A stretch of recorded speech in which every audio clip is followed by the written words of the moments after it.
Yo, what it do, YouTube? It's your boy ColtsTalk. We are back with another video, and today we're going to discuss the Colts issues that they addressed way too late or haven't addressed at all. Because these things are very important for the Colts to try to be somewhat successful in the regular season, to try to win the division or even make the playoffs. And with this roster that you have in front of you, that's very possible, but you have issues that you need to address. And with this waiting period that we have until we play in the upcoming week, these should be talked about. And maybe some of these things they did address, but it didn't just work out. So we're going to start with the offensive line, which is the biggest issue in my opinion. The offensive line is no excuse to why they're playing so bad. All of that money invested, and they still can't even withhold 3 seconds of a defensive rush. That's kind of disgusting. They can't even disguise the stunts that the defensive schemes that they draw up. Everyone's getting put on their back, no matter who it is. Quentin Nelson, Ryan Kelly, Danny Pinter, Matt Pryor, Braden Smith, they're all getting put on their backs. So it's kind of disgusting to watch as a Colts fan because we're used to seeing success on offensive lines or having even a Pro Bowler notified. But at this point, nobody's making a Pro Bowl from that offensive line. They don't deserve it. So, of course, that should have been addressed. They tried to switch it up with the rotation schemes, but newsflash, no matter where you put them, they're still going to stink. So that should have been adjusted. We should have brought some veterans in, or maybe even traded for a left tackle, because that's one of the most important positions on the offense is a left tackle and a quarterback. And to not have a premier left tackle there, you're bringing in a guy that plays multiple positions at that spot, but he's not known at playing left tackle is a red flag. And not addressing that just shows you that you're really not all chips in. So that's an issue. Another issue, head coach. Look, I love Frank Reich just like the next guy. But, I mean, to be honest, his time is pretty much up at this point. Uh, you have multiple seasons where the offense was one of the lowest ranked in the NFL. And you continue to have him on a leash and still have him as a head coach. That shows signs of, non-aggressiveness. I mean, if you're all chips in and you know what the issue is, why is he still a head coach?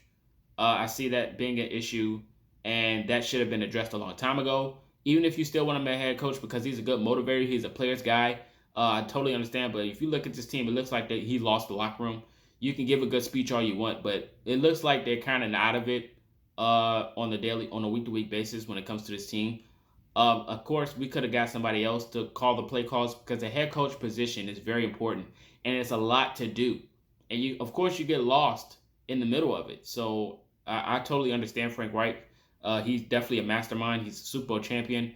But like I said, his time as a head coach for the Indianapolis Colts, I definitely look like it's up. Especially if this season doesn't go as it's supposed to, because we should have won a few games. We were in a few games, but the offense just could not seem to get in the end zone in multiple games. Whenever they get past the 50-yard line, they just forget how to play football. The play designs, everything, it's just not meshing well. And we have a talented group. You've seen the potential in the wide receivers in the Chiefs game, in the game we just played, even if it was 12-9. You've seen the potential in the tight end group and the wide receiver group. The run game has been invisible since last year of week 14. That says a lot. This team, even with the change of scenery at quarterback, has not been successful at all. Even with Phillip Rivers, they've shown signs of non-aggressiveness, even if we're making the playoffs. Phillip Rivers tried his best, but still couldn't pull it off. That should have been addressed a long time ago. Moving on to the next situation. Ballard. Ballard has to be an issue. Like, he is a mastermind at what he does, right?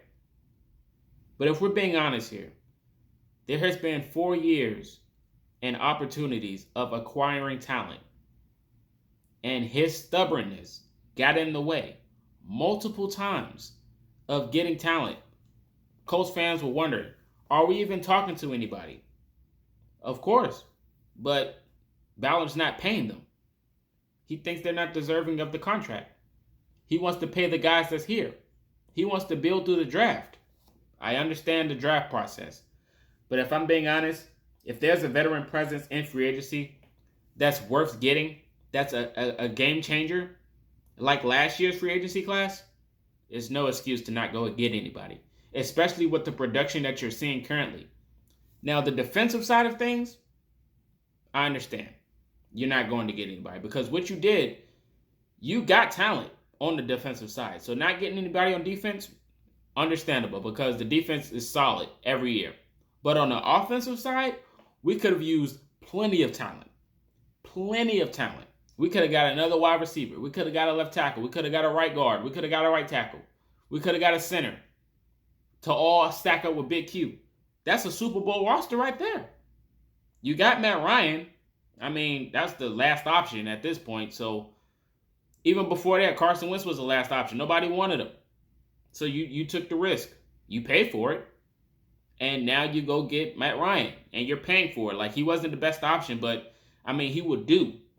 But you don't have an offensive line to help him. So he's seeing ghosts from now on. He can't hold on to the football.